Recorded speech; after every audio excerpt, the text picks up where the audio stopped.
This is Learn to Love Yourself or Serenity with Rosie. And today's topic, the the main topic that I'm following in this series of the second one in this series of 7 of mental health and emotional resilience. But today's topic is learning to say no. So I'm going to first take a deep breath. And I'm going to invite my spirit guides, and you're invited to invite yours as well, to be here while we have this conversation. So first, growing up in a situation where you weren't really allowed to say no, you were just told to do things. And I remember the first scenario where I felt like I had to stand in my truth, I guess you would say. I think I was in 2nd grade, or maybe it was 7th. I don't know, because a lot of the stuff that happened in those years, it kind of goes by as like a dream, like a fever dream. And so I don't know. I know the room I was in at the time, and I would have had to been either in 2nd grade or in 7th. But there was a scenario where my paper was the same as one of the other students, and we got told to write a story, and so it had to have been off of our own lives.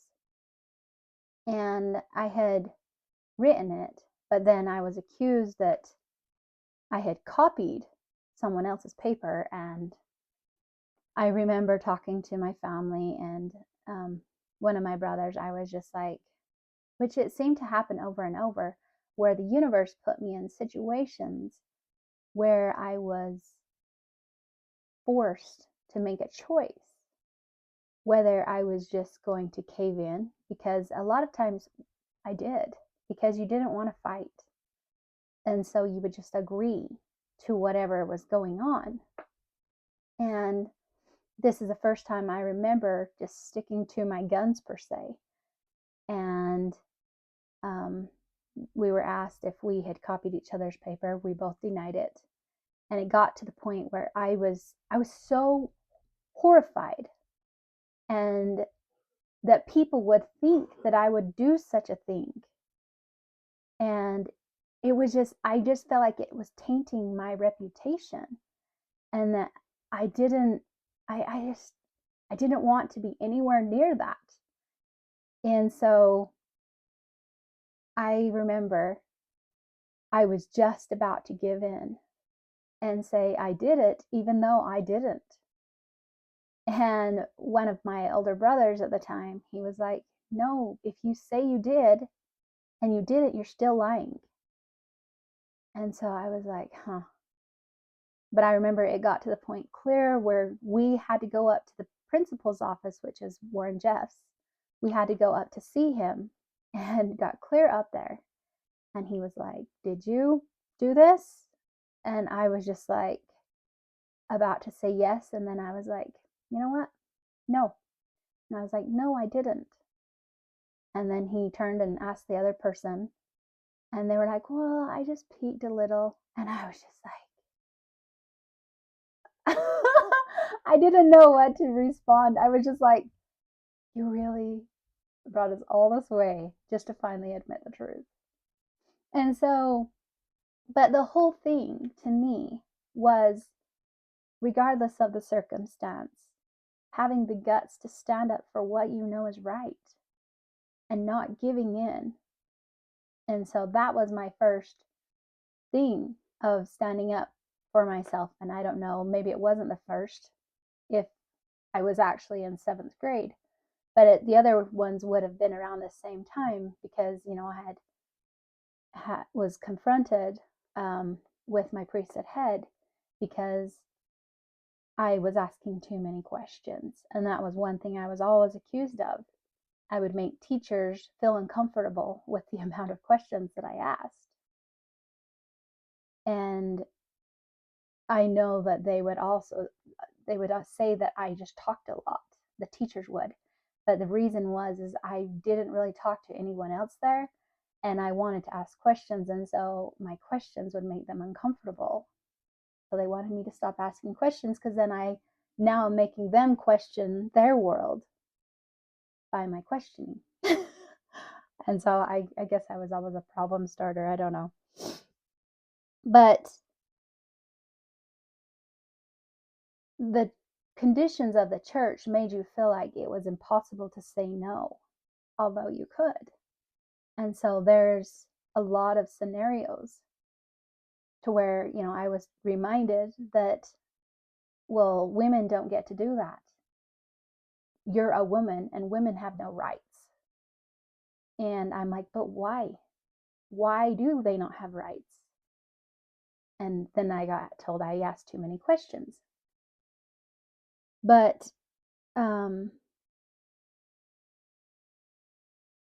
trying to think of the other experiences that I had. And I know that even after I moved to Wyoming, and that in itself was another way of saying no, even though it wasn't actually no. But actually saying no. I mean, I've had to in relationships and friendships, when you realize that, you say no, and so they try manipulating you in another way to try to go around the other way to make you think that you still needed to say yes, and you're like, nope, nope, nope. And so then you're dealing with that when they'll change or tweak the scenarios a little bit to try to confuse you, even though it's the same problem over and over and over. And it used to be really hard for me to say no. But the more I've done it, now it's like my favorite word. And it's just interesting, all of the different, I know that in one of the relationships I was in, then they were saying, we were in an unsafe situation, and I was trying to figure out a way to get out of this. And I told them first we were going to leave, and they said, no, we're not, I'm not going to let you leave. And so still maintaining your power and figuring out a way, even though you had to deal with the consequences of them not honoring that and letting you do what you needed to do. And so ultimately, you just have to figure it out and how to get out of those situations to make sure that you were safe, and the thing is it's not a thing of who's right or wrong. And I'm not saying this to diss anyone that I've ever been with. These are just my experiences and what I experienced, so that can inspire your mind to find your own path, because that is what's truly important. Is I want to help you be inspired to think for yourself, to feel for yourself, so that you can know your own truth. Because you don't have to be somewhere you don't feel safe. You don't have to be somewhere that you feel unloved. Any of the manipulations, that's all they are, is manipulations. And if it doesn't have that feeling and that peaceful love, there's usually a different kind of reaction that they're wanting. And so, and I know I've been in other relationships too, not just that one where we were in actual physical danger, but other situations where they were like, we're going to do this. And I'm like, no, we're not. And I had one of them, they were like, echoed my word. They're like no one had ever said that before. And it's just reminding yourself that you are important You are worth more than you think you are. You are beautiful and you're amazing. And so it can seem hard at times to stand up for yourself and to be in your own power. But it's so worth it. I some of the scenarios that come to mind, I worked as a waitress in a restaurant, and I had a scenario where one of the other servers come and told me, they said, "Hey, he's given me $20 to come and ask you if you will marry him." And I was like, okay. And so I went over and asked him. I says, I heard you wanted to marry me. And he's like, yeah, we'll go do it now. And I said, I just want to ask a question. And he's like, what is it? And I said, what makes you think I would marry you if you don't have the balls enough to ask me yourself? And then I turned around and walked off. And it wasn't to belittle him or anything, but it's just, I know what I deserve, and I don't deserve that. Why would you want to choose someone who doesn't have courage if that's what you're looking for? And so I know everybody has their different things, and it probably took a lot of bravery, and people, I've been told many things of how I have learned to turn people down. And it's not that I take joy in turning them down. I usually try to be very thoughtful, because I do realize that it's it's not someone's fault if they're attracted to you. But in the same sense, you have to be true to yourself. And so that's one of the things that I've definitely had to work through. And it's just like a guy, he's like, "Hey, I'm going to come back in a week and I want to take you on the road.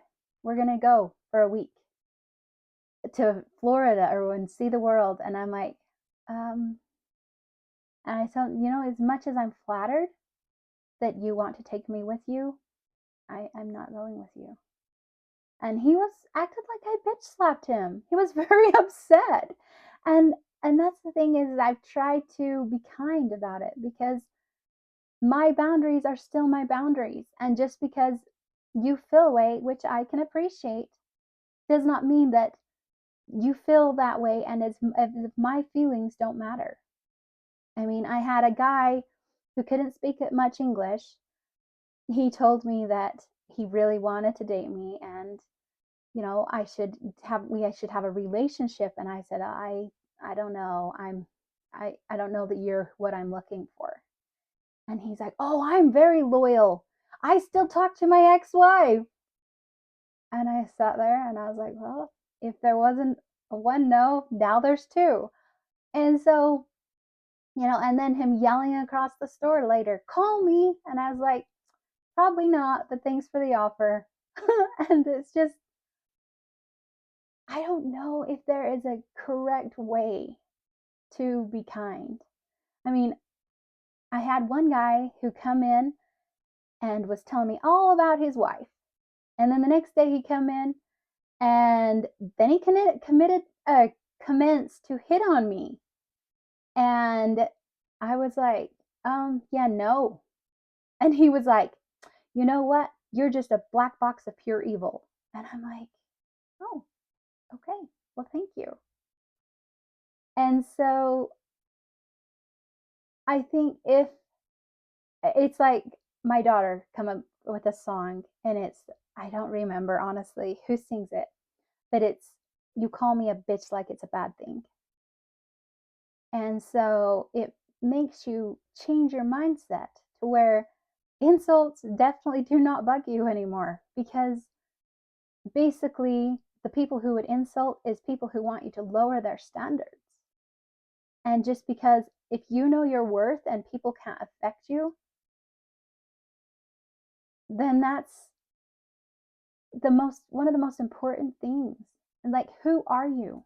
Who are you at your core? Who do you want to be? And can you stand by that regardless of what around you is happening? And even being able to stand up to my priesthood head and saying, you know what? No, this is not the right thing. This is not happening. And even to stand up to my caretaker, the time when my lungs collapsed. And he was telling me I just wanted attention. And I said, you know what? I could care less if I ever see you again. And I was probably more harsh than I should have been at that moment. But basically, you are you. No one else. Yes, we are in this school together, but no one else gets to tell you how your feelings are. No one else gets to tell you how your emotions should be or what you should care or not care about. And if you wouldn't go to them for advice, why take their criticism? Who cares? You have to live the best life that you know for you. If you live your whole life trying to live for someone else, did you live your life or did you live for others?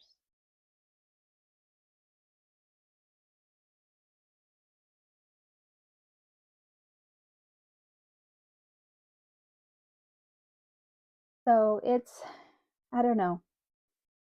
There's, it's been a struggle, but it's one of the best things I've ever learned. And I'm so grateful. And the more, the first time you do it, first couple times, it's hard because of all the conditioning I had been through and to where felt like I didn't have a choice. I didn't have a voice. But the more I've said it, the more sure of myself I've become.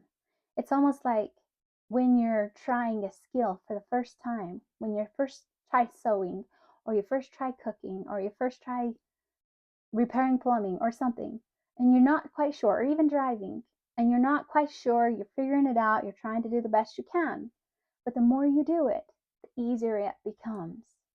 So the more you value yourself, the easier it becomes. And that's how you get your mental health to get in a correct positioning so that you can have emotional resilience. And no is a complete sentence. You don't have to explain. You don't have to explain why.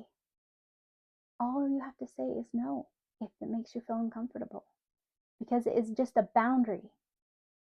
Basically saying, I'm not saying that you're a bad person, but this is my boundary and this is where it stops.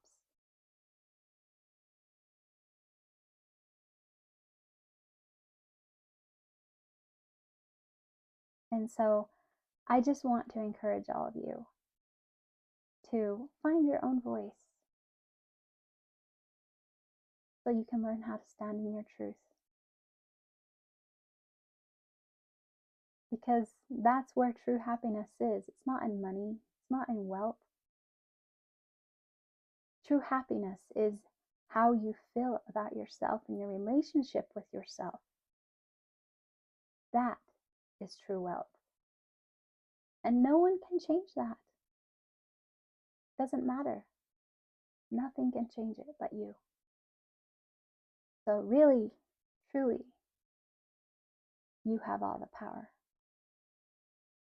Love you all.